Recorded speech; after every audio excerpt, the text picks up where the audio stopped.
Tonight's lesson is all about scientific notation. So we're going to start with something easy and then move on to something harder. Now with scientific notation, what we're doing is we're taking large numbers and finding an easier way to write them in a more smaller and easier way. All right, so now let's look at something simple. If I have 23 times 10, now notice in these three problems we're going to be multiplying by the powers of 10. All right, so 23 times 10, what we do for that is that we notice 10 has one zero. So if it has one zero, that means that we need to add one zero onto the end of our number that we're multiplying by, which is 23. So 23, we write that down, and then add on 10, which gives us 230. All right, so in the number 100, we have two zeros. All right, so we're going to write, again, 23, and then we're going to write two zeros behind it, which is going to give us 2,300. And of course, for this one right here, in the number 1,000, we have three zeros. All right, 1, 2, 3, which means we're going to write the number 23 and then add on three zeros, which will give us 23,000. All right, so that's pretty simple. All right, that's the basics. Now, let's talk about this real quick. And this is exponent form. All right, now, last time we saw exponents, we were talking about place value. Remember that? We had like our decimal. All right, let's put some of these out. Right, and this one was 10 to the 0 power, and then this one was 10 to the first power, and then we had 10 to the second, such and so forth. But we're not necessarily talking about place value when we're dealing with exponents in scientific notation.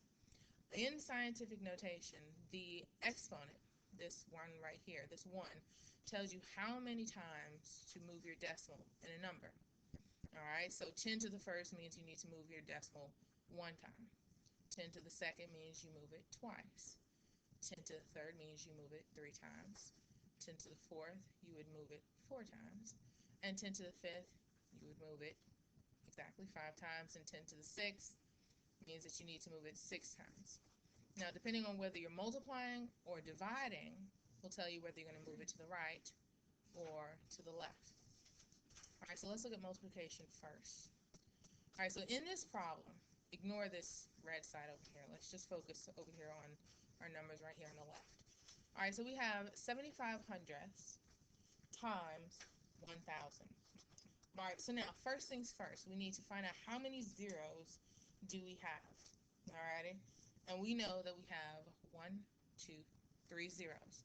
So 3 zeros is the same as saying 10 to the third.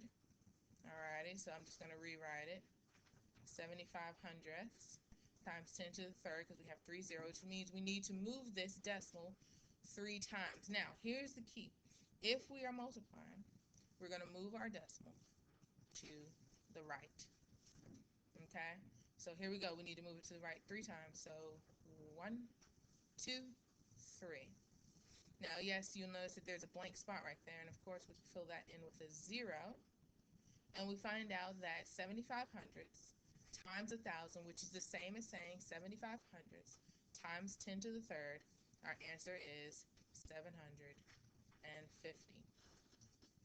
All right, let's try one more. All right, so notice, first things first, we have 100. There are 1, 2 zeros.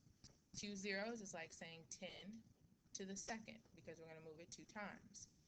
All right, so if we rewrote our problem using the exponent form, we would have 674 thousandths times 10 to the second. And of course, remember, multiplication means move it to the right. So we would move our decimal two times to the right. So 1, 2. So we know that 674 thousandths times 10 to the second equals 67.4. All right, so now let's do some division.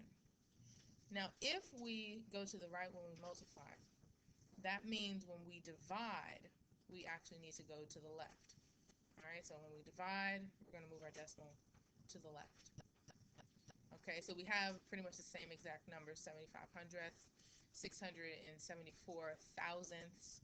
so let's divide those. So we still have 3 zeros, 1,000, which is still the same as saying 10 to the third.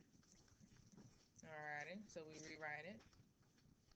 And this time we're going to move our decimal 3 times to the left. 1, 2, 3.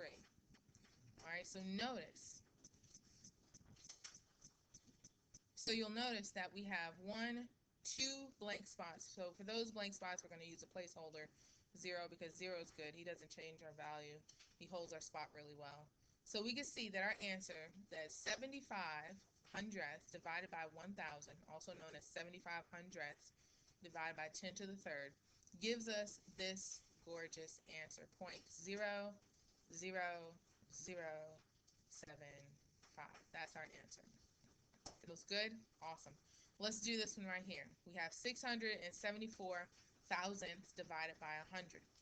We have 2 zeros, which is the same as saying 10 to the exactly second. Put our division sign, rewrite our entire problem with our exponent. Now, is it important to rewrite our problem with an exponent? No, it's not, but this is just a little extra step to show you what we do. All right, so now we're going to move our decimal 2 times. It's division, so 2 times to the left. So here we go. 1, 2. Fill in that blank spot with a 0. So we know that 674 thousandths divided by 10 to the second equals 0.00674.